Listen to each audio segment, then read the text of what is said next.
Welcome once again, and thanks for joining me for another Burn Friday Burn. Past few weeks, I've been touching on the commands of Christ. This week, we're going to be touching on command number 6, be reconciled. And of course, we're going to do a burn. I'm going to start out though by reading this passage. We're going to be coming out of Matthew chapter 5, verse 23 and 24. Jesus was just teaching about anger. And that's when he came in to this passage that we're fixing to read, chapter 5, verse number 23.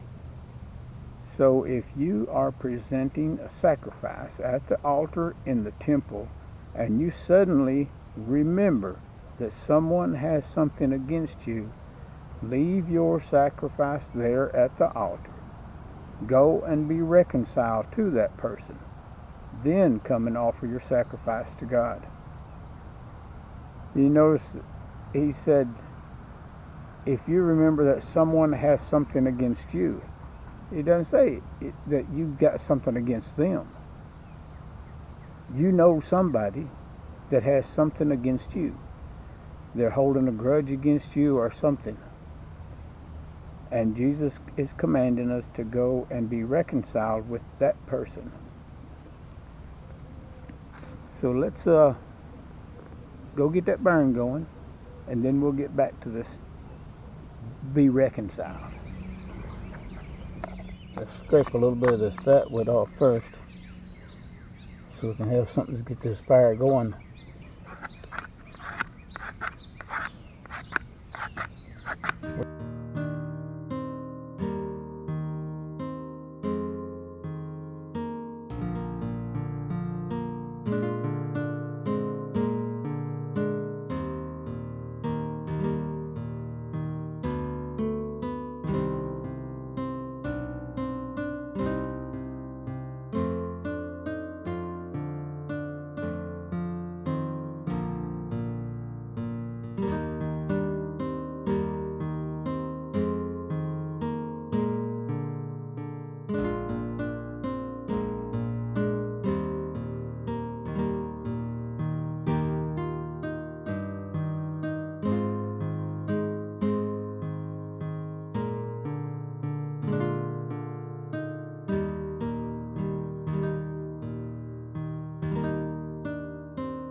Alright, now that that's going, let's see if we can be reconciled.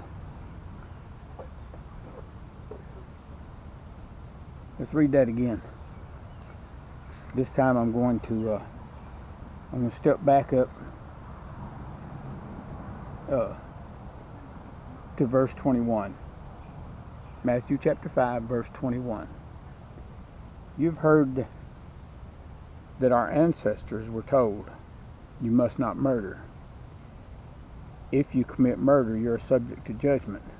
But I say, if you are even angry with someone, you are subject to judgment. If you call someone an idiot, you are in danger of being brought before the council. And if you curse someone, you are in danger of the fires of hell. Then we get to our main passage, verse 23. So if you are presenting a sacrifice at the altar in the temple, and you suddenly remember that someone has something against you, leave your sacrifice there at the altar. Go and be reconciled to that person. Then come and offer your sacrifice to God.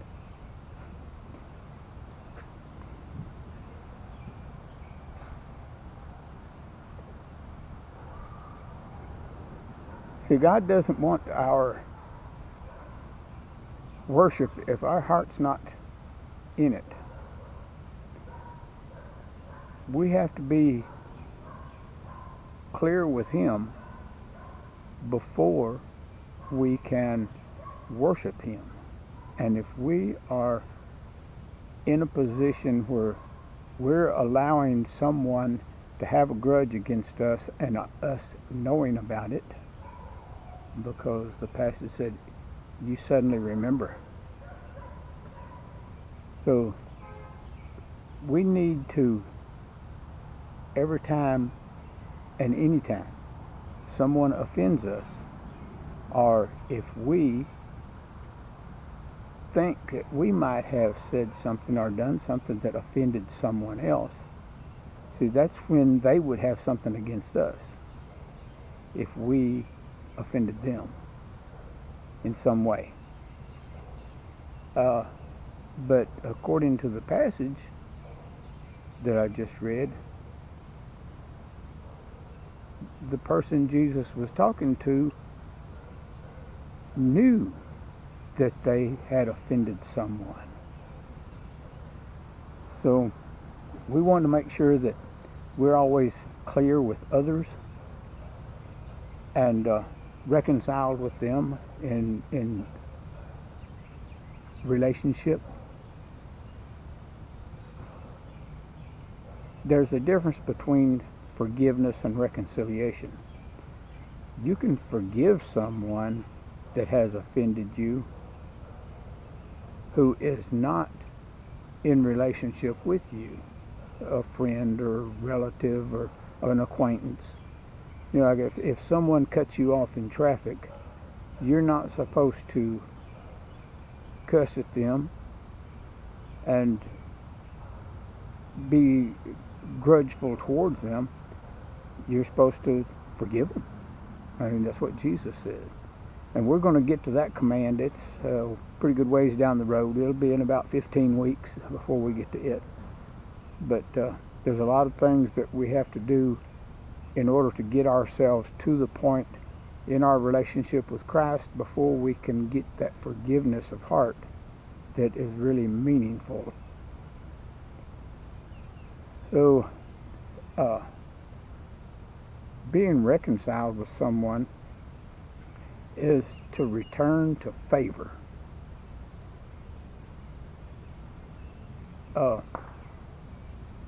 Bringing back the former harmony that was in the relationship. And that's, like I said, there's a difference between forgiveness and reconciliation. Most of the time when you're needing to be reconciled with someone, there's a need for forgiveness as well. But the forgiveness is on their part. The reconciliation is on your part because you offended them. When they offend you, that's when you forgive them. So it's their position to forgive you and your position to seek out reconciliation in that situation. And like I said, Jesus brought this up after he was teaching about anger. And anger is what causes a lot of discord in relationships. There's several reasons for anger to come up. It can be your pride, for one thing. Belittling remarks, when you get into an argument with someone, always try to remember that words are damaging. That little ditty that kids always said, "Sticks and stones will break my bones, but words will never harm me." That's completely wrong. Words can do a lot of damage. There's been a lot of relationships completely destroyed because of words and the lack of reconciliation and forgiveness. But your pride will lead you into anger. And the anger will cause you to cut someone off in your spirit. And that is where the damage comes from. And that's when reconciliation needs to take place.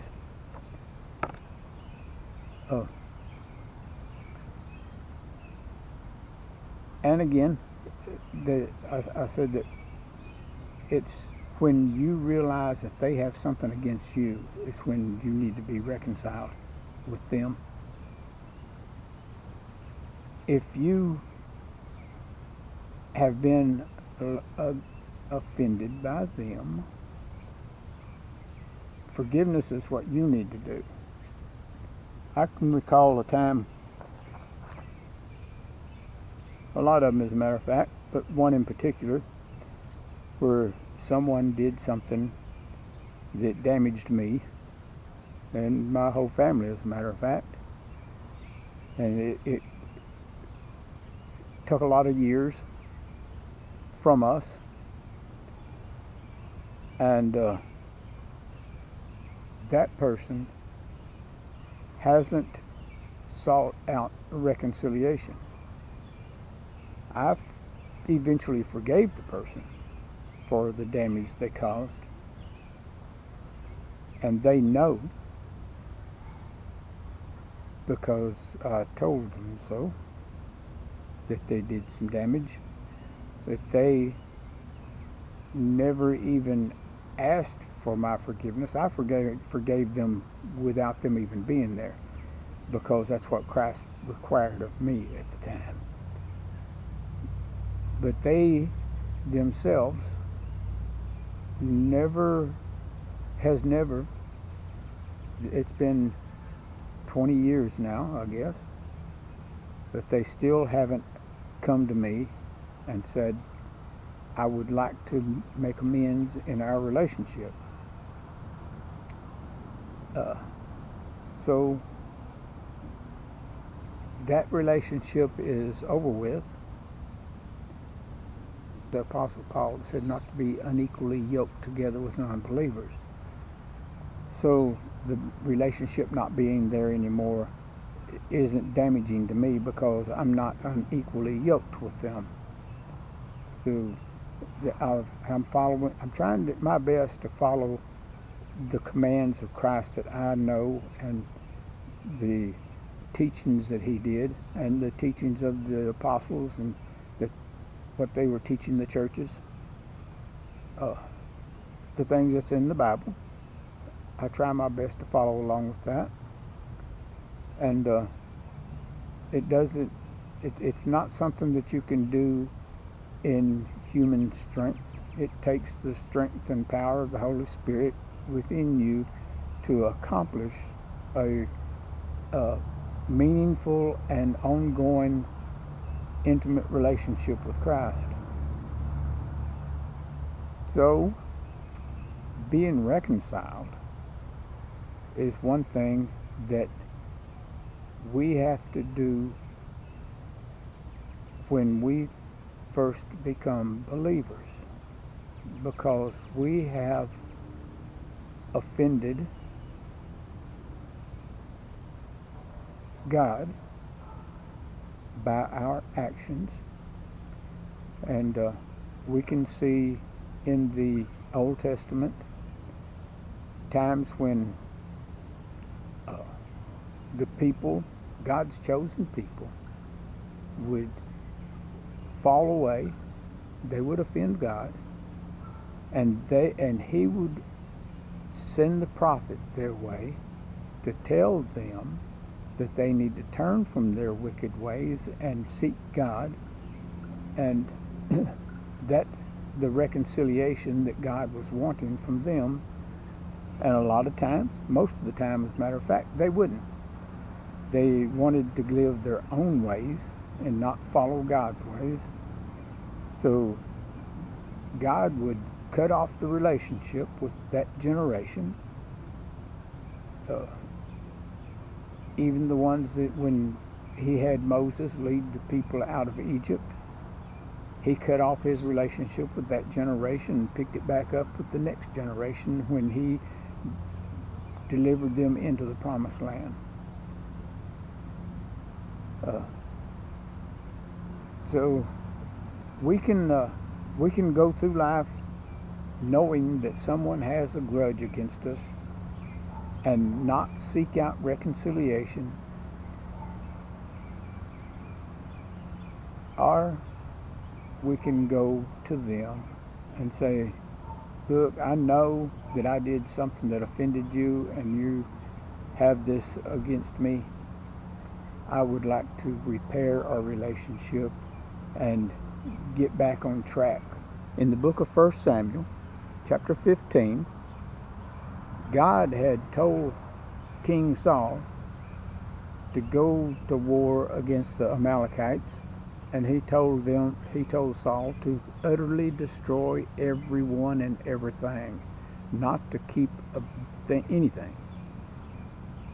But Saul did what he wanted to do.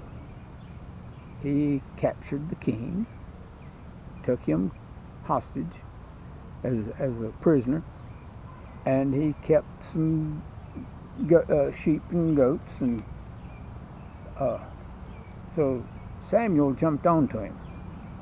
And I'm going to pick up at verse 20, and I'm going to go through verse 23. And Saul says, "But I did obey the Lord. I carried out the mission he gave me. I brought back King Agag, but I destroyed everyone else.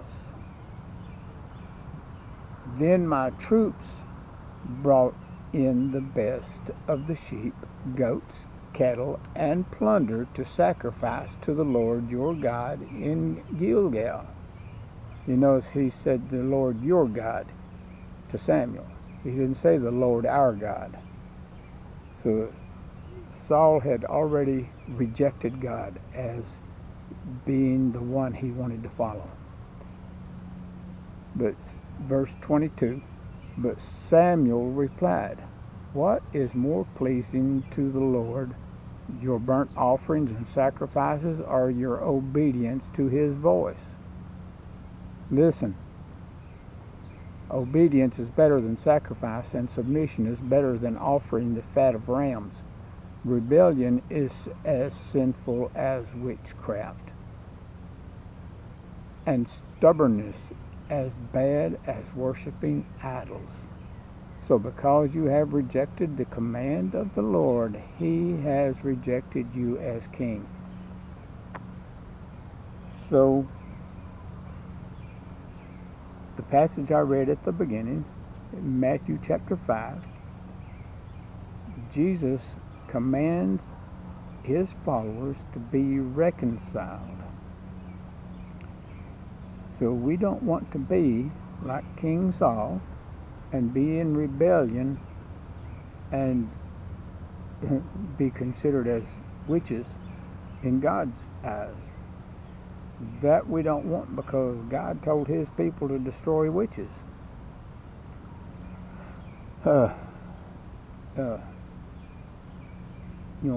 So be ye reconciled. If you're sitting there in church or in your house even, and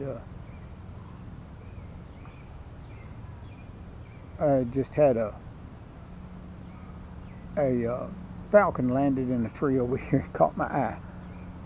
They've captured several of our birds here recently, and let their yard littered with feathers. I know they have to eat too, and birds is what they catch. But we need to follow the commands of Christ. Be reconciled with one another, especially those, like Paul said, in the household of faith. You know, last week the command was honor God's law. Well, this week God's law is be reconciled. I hope you search the scriptures, study on the commands that Christ gave. I mean, if you've got that type of Bible, everything that Jesus said is written in red. It should be easy to find his commands. Everywhere he tells us to do this or that, you know, he's got things that he would like for us to follow, so that he can't say in the end, leave me, I never knew you. We want him to know us. We want to have our intimate relationship with him, so that in the end we will receive that crown of everlasting life. So be reconciled with one another. May the Lord bless and keep you in all your ways, and by the power of his Holy Spirit lead and guide you in the direction that will glorify him. Join me again for another Burn Friday Burn next week.